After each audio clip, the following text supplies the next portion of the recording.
Mm,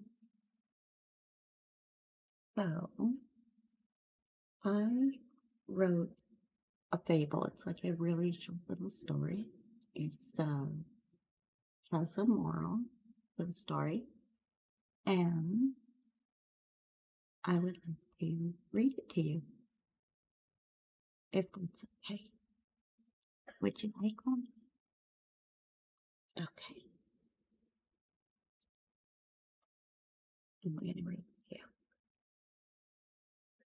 It's called The Woman and the Wolf.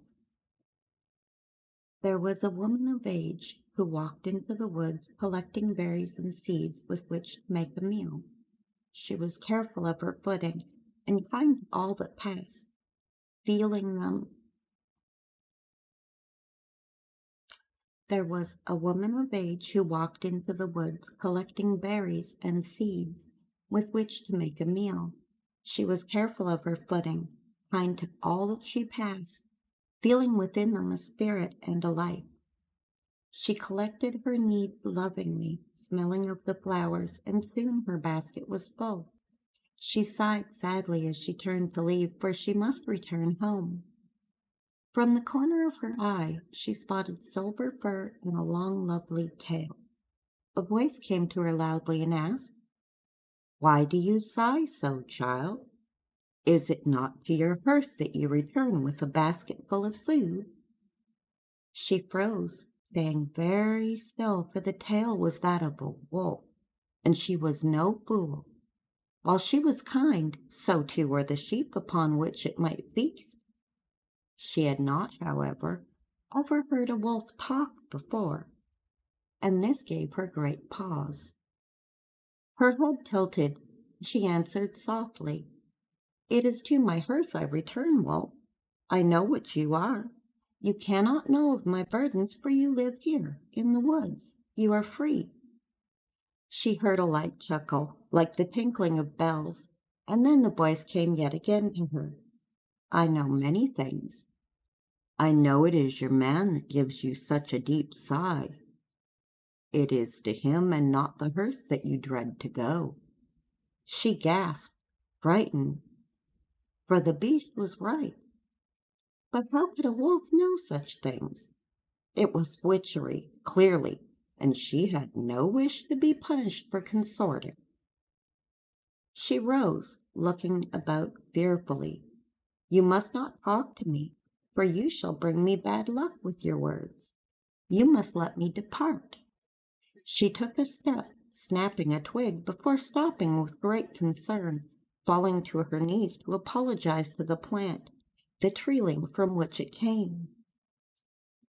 It was then that the wolf stepped out from the bushes to show itself in its full splendor and beauty, and sat patiently watching her.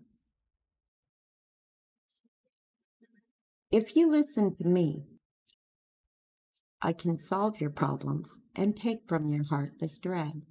Return to your hearth and your man. When he sends your tongue forth to cascade upon others, to bring them harm, tell him only this: a man does not use his elderly mother for building, nor his sister for his needs, nor his wife for a tongue. When he rails against you, let him rail. Trust me, and this shall end." The woman raced home in fear, the words stuck in her mind. She began the evening meal, sweat dripping from her brow as she worked in the heat, baking the berries into a pie that she might please her husband. When he arrived, he sat at the table with a sluggish thump. She thought he might break their only chair, but the wood held. He ate what she had made, and then, seeing that she had taken only a little, ate more until it was gone. Only then did he demand her pie. After filling himself past the brim, he spoke and told her of how he despised the woman down the row, for she refused to give in to his every demand. Her husband was small and weak, not large like him, and he saw him as more of a maid than a man. He was a poet, he spat as he said the word. The woman listened quietly, eating her small meal, and mulling over the words given to her by the wolf earlier. A sudden booming of the table, a cracking and a splitting of wood from a heavy hand brought her back to the moment.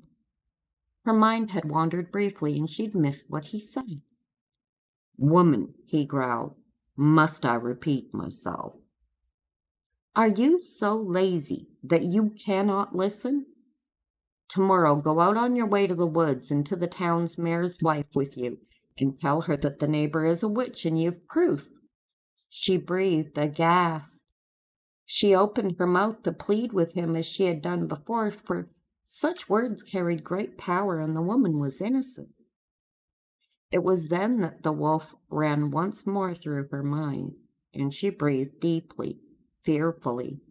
Knowing full well what was to come, she took a chance, and she said, "A man does not use his elderly mother for building, nor his sister for his needs, nor his wife for a tongue."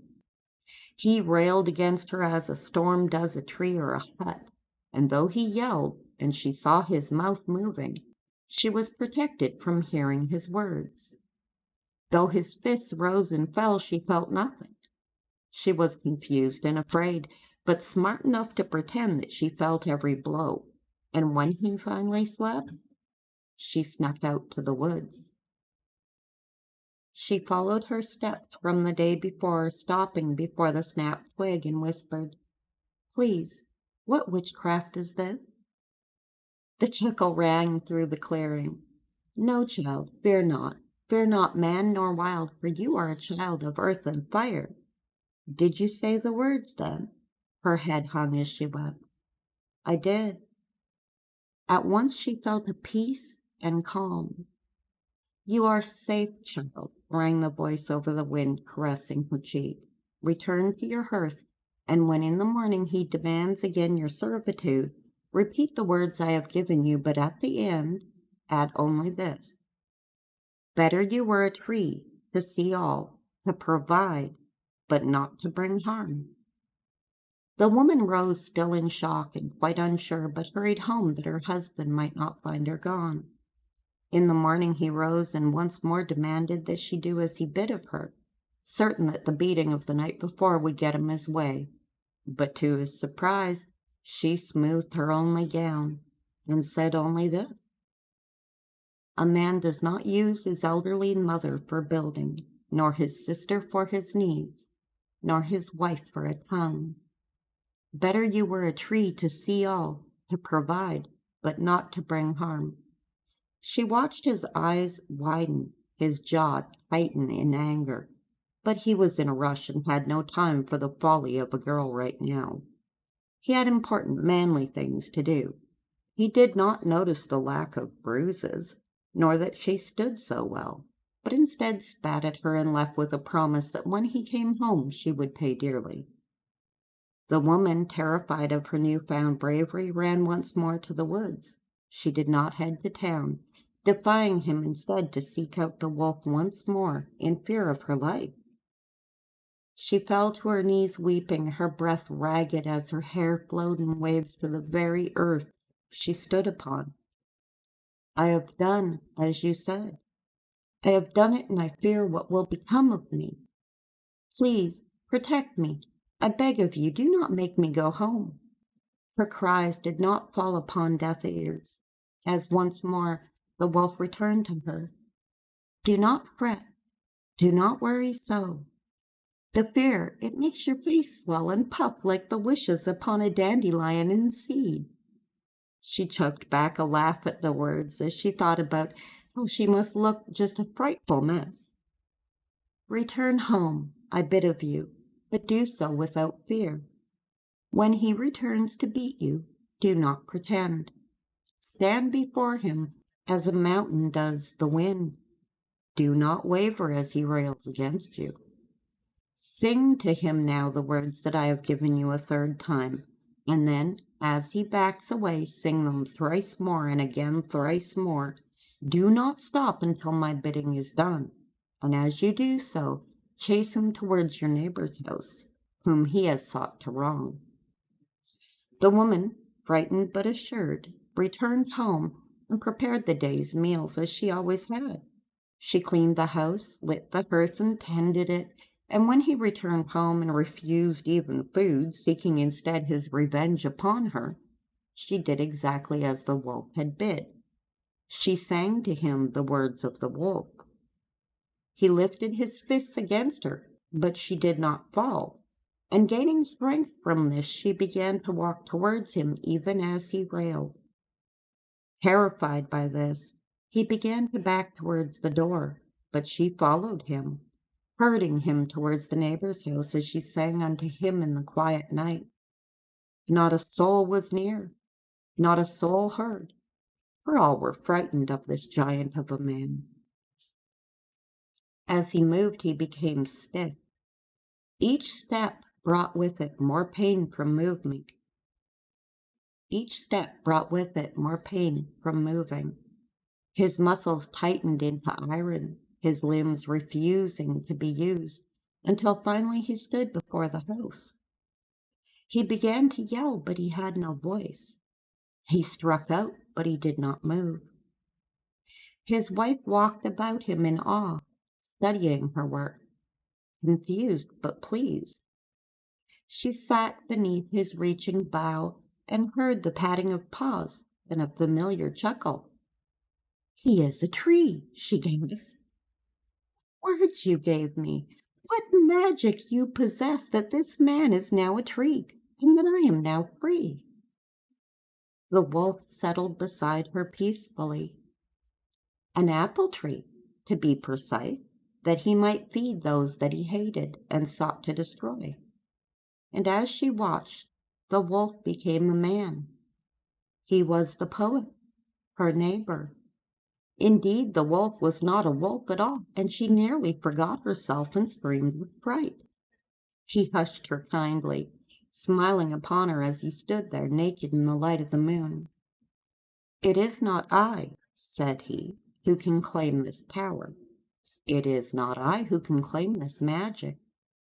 Child, I only gave you the words lost to you long ago, the strength to say them. The words were your own. The voice was your own, as was the magic." And just like that, he walked away into his home as she sat there, pondering this night and its meaning. And to this day, the tree still stands. This old twisted apple tree, which has fed generations of man and beast, stands beside an old hut near the woods, on the land of a druid who cares for it still.